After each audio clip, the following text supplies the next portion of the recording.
Okay, looks like the systems are running, so we're going to go live. Welcome everyone. We'll be starting in 5.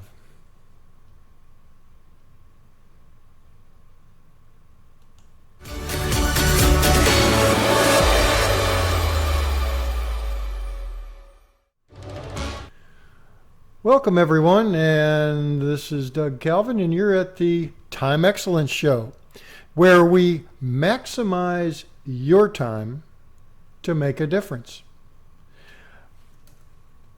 This show is presented by Douglas Calvin and with douglascalvin.com. And if I hit the right button, we're going to get to see me. There we go. So welcome everybody. I'm Douglas Calvin with douglascalvin.com, and we're talking about time concepts, things that will be valuable hopefully to you as we go through this session. Tonight we're going to be talking about daily time. This is part of the Time Viewpoints series, and we're looking at daily time. Now last time we talked about time and 2 views of it. One is calendar time, which is the normal time that we think of in the normal time that we think of when we think of time. Things like dates. It could be Tuesday, that would be calendar time. It could be 3 p.m. It could take 1 hour, that type thing. But more importantly, we looked at another time last time, and that is one that's an opportunity time. One that is at the right moment. So when we think about opportunity time, it's that right moment when we're going to make a difference. We're going to do something. We talked about an example of the right time of picking fruit. It's not too early, not too late. It's the right time.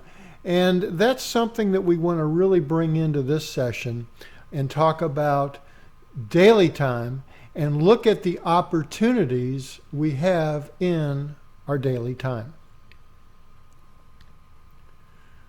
Get this to go forward here.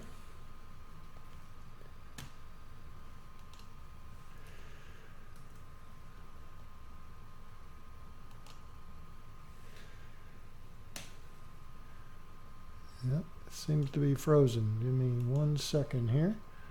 Got a frozen screen. See if I can put this down and get this working. How about if I do it this way?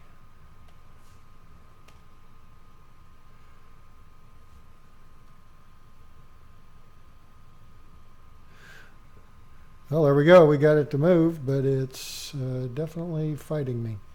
So let me do an adjustment right here, and I think this might fix it. Patience is a good thing when we talk about daily time. All right, we got it. So daily time, what does it mean? Let me get you a bigger screen here because I'm going to do a little bit of writing. Daily time, this is an easy one. 24 hours. You didn't need to get on this video to learn that, did you? Well, 24 hours is the amount of time we have, and the significance, I think, is everybody has that in a day. That's a fair allotment. Everybody gets 24 hours, and nobody gets more, and it's one of those things that is common among everyone. There could be things different, but not the number of hours. So we're going to start with 24 hours, and we're going to move toward a concept of wake time. Wake time is the amount of time we've got to do things. I think of it this way. We start with 24 hours a day, and I'm going to use a number here now. Don't stay with me. We start with 24 hours, but we sleep for 8 hours. I can hear people chuckling in the background there, sending me messages saying, there's no way I'm able to sleep 8 hours. Just no way. But the reality is 8 hours is given as a recommendation. Some need more, some need less. But at the end of the day, 8 hours is just an average. So what's that? That gives us 16 hours that we have to play with. 16 hours that each one of us, on average, gets to play with. Some people say, I only need 6 hours of sleep tonight. Well, if you only need 6 hours a night, that's fine, but over time, can you really hold your health and keep your energy level up? If you do, fine.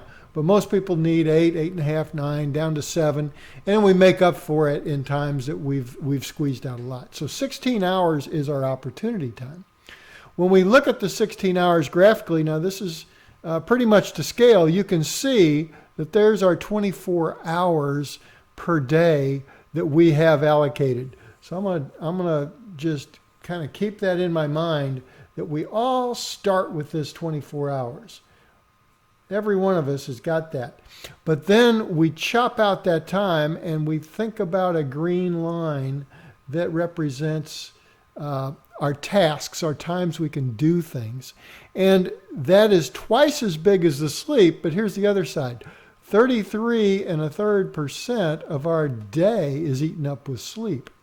And we only left with 16 hours of time. Well, that's a lot of math, a lot of numbers. What does it mean? Well, we all know the situation where we've got available time or we have lack of available time. How much time do you really have to get things done? So 16 hours sounds like a lot when you start. Start with 24, used 8 for sleep, 16 hours is left. That sounds pretty good. But the reality is it gets eaten up very, very quickly. I know some of you that work, some of you that have kids, you understand that. Even, you don't have to have those, but those are time consumers very quickly. So I think about an example. I take the 24-hour day and I say, well, let's take sleep out of it. Let's take the 8 hours like we just did. That gives us a net of 16 hours. So let's start consuming that. Those that work, a typical type job would be 8 hours a day on a work week day. So if we take the 8 hours out, we've got to get ready for work. We've got to, 3/4 of an hour, morning and afternoon combined. I put in, we got to get there. The average drive in the U.S. is about half an hour. So take 1 hour to get to work and from work. Some places are much worse than that. I live in a city that is much worse than that. Much worse than that. It is not untypical where I've driven an hour plus each way, and when traffic goes really bad, the numbers get even worse. Some of us work some overtime or stick around a little bit or wait for traffic to die down. Put an hour in for that. Food prep time. We've got to eat, and we may eat out some, but put an hour and a half in there for the 3 meals. That's not a lot of time to cook meals. We spend a couple hours daily eating. We may do our emails for an hour, etc. And I put a very little amount, 15 minutes or 1/4 of an hour for errands. This is a very little amount. But look what happens if I just stop there. If I just stop there, we have 23.5 hours consumed of our available 24. That's just not real good. We have not put any time in for kids. We haven't put any personal time in. Now, I know you moms with young kids are saying, what is personal time? What's that theoretical thing? Haven't exercised at all. Haven't volunteered and done any good for anyone else in that type way. Haven't done a special project I'm trying to get done. And hey, I may want to write a book. Haven't even put that in. Haven't done any book writing. So we've left out a lot of things. And in our example, if you can relate to it, put a few of your numbers mentally in, are these close? You find very quickly our day is consumed. And it's consumed very quickly. Looking at a graph, we can see the bars in scale. So of the 24 hours, imagine a blue line vertically, we can start chopping out the times that we just looked at, and you can see the big ones, the sleep, the work in this example, and then other things add up, food prep and eating, those combine to a pretty big chunk. And it helps us realize that there is not much left over. There's the graphical representation of what's left over. There's really none left over in the example I've given because as we said, we've left a whole lot out. So the view is somewhat interesting, yet in a way can be depressing. And that's why we're on this series, is to start understanding time and understanding the challenges so we can use time-proven principles to help us. We're gonna use those to help us in our day-to-day life. We're going to take those and take these big bars, these large, massive bars, and we can work on those in most cases. And that's why I like to talk about awake time, is because sleep time pretty much for a person is somewhat a minimum recommended is needed, and there is no magic pill that long-term will let us sleep less. Maybe it'll be invented sometime where you can be healthy and get that rest, but to have 3.1% of our day available, and that'll get chewed up just by sitting and relaxing for a minute, it's a challenge, and it's one that we really want to keep in our minds and apply those principles of a calendar and the pressures of time, and also remember that in these tasks or in this day, there are time opportunities that we want to make sure that we take advantage of so we can make a difference. So we talked about time being fair. So daily time is fair because we all get the same amount. Isn't that fair? That's great. We all get that big 24 hours a day.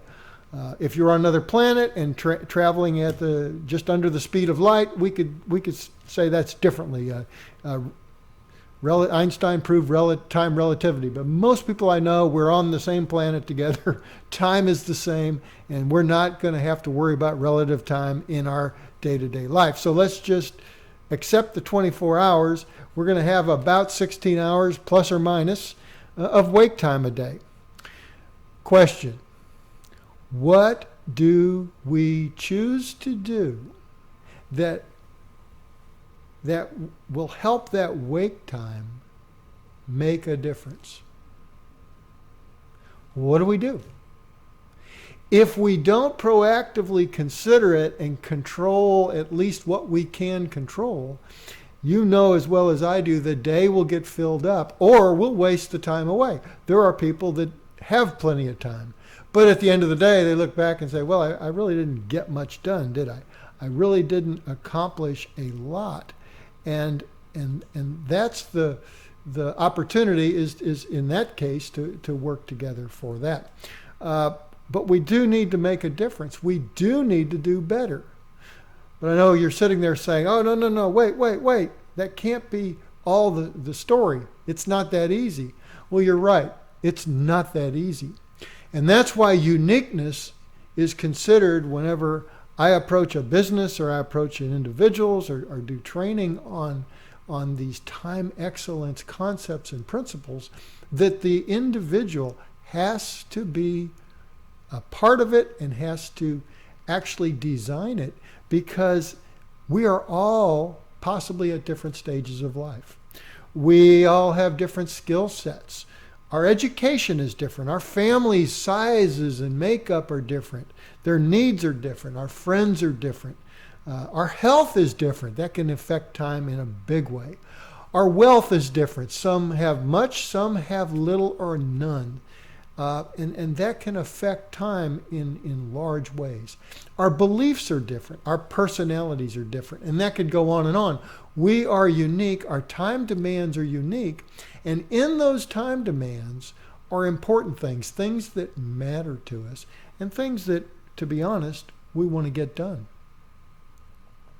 So, what's our situation on available time? When you're listening to this, what is your situation? Are you in the time bankrupt category where there really is no free time? And that is usually not any fault of yourself. You are loaded. Society has loaded you. Your family has loaded you. Unknown and unplanned circumstances have loaded you down. And what we find is important tasks are squeezed right out. For instance, if you're a single parent and your kid gets sick and you've got another one with homework, what gets squeezed out of your life? Well, I've imagined there's very little or no personal time. I have imagined that sleep gets squeezed down to where you can just barely function. I have imagined that your eating time is fast and just grabbing something, and you put all your time in there. So that's one category of people. The other one is people that may have directionless time, that has the time. I remember a time when I was younger, I had time, but it wasn't well used. It was, what do you want to do today type thing. So we've got that, and so we want to keep both of those in mind. Question: is our current individual time situation okay? Is the way that we are handling our time, is it fine with us? Are we making a difference where we would like to and where we could reasonably do it? And many of us would say, Doug, no, not really. Not really. We don't have that time. So, if you recall in our last session, we should all strive for using our time the best way that we can. And we learned that just like the ancient Greeks had a second word for time, in this statement, I would be talking about time opportunity. So, if I were to reread that statement, it's to use our time opportunity the best way that we can. Now that's a challenge. That levels the playing field back out, and your opportunities are different and your impacts may be different, but it's all good. You're here for a purpose. You're meant to get things done. You've been given your set of challenges and opportunities and help. You've been given, possibly at work, you've been given your team, and you can stand back and either just churn every day and end up with getting nothing really accomplished for the future, or you can stand back and say, we need to carve out some time and take that time opportunity to do the best that we can at work, and we're going to leverage everybody, and we're going to take some of the waste out, and we're going to improve everybody's situation. Same way with parents, same way with our kids, same way with volunteer organizations. We're going to use the best time that we can. Okay, daily time summary. What have we talked about today about daily time? We talked about the even playing field of 24 hours, and that's where it ends. And you know what? We all started, when we were born, we were pretty much free of time commitments. So we can sit there and say, well, what's happened to us? We have been a part of that. Where we're at today, it wasn't there. We still had 24 hours back then, and now we're there. We are all unique. We talked about that, and that assumption, that fact, brings us to the conclusions that, we need to maximize time where we can make a difference. Okay? And we will each have a unique solution for our unique purposes. That's pretty exciting, actually. The unique solution for unique purposes. And that's what I want to leave you with today. I want to challenge you to actually think about in your life what is your unique purpose. And think about your day. the way we categorized it, look for big blocks of time and just get them in your head.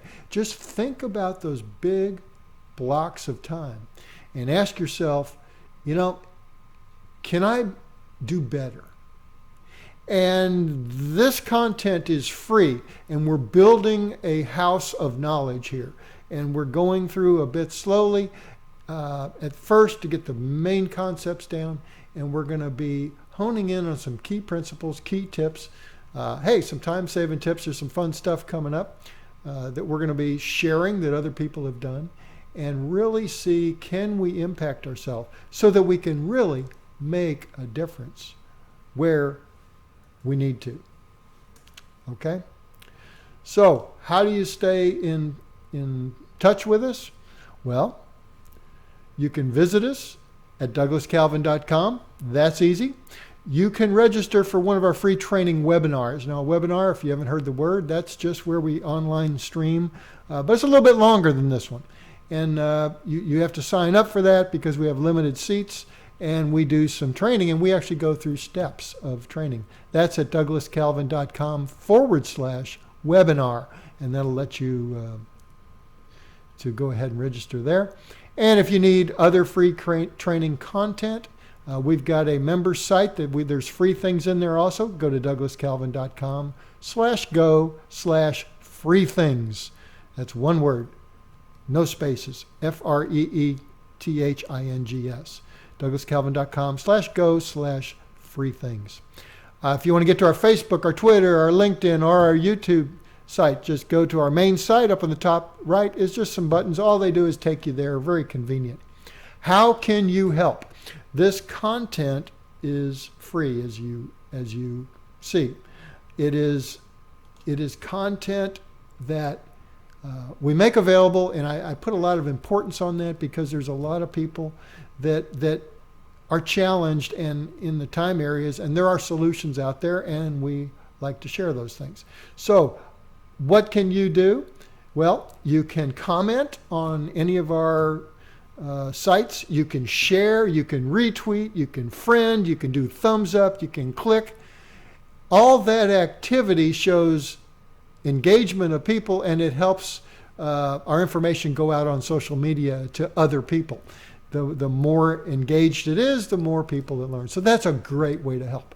Another way to help is with our affiliate partners. If you go to our site, douglascalvin.com/recommend, you'll get some recommendations there, as well as on the front side. If you buy from Amazon as an example, just click that before, and a small percent comes back here to help fund the streaming of these videos and that for people that don't have to pay for it. This is free.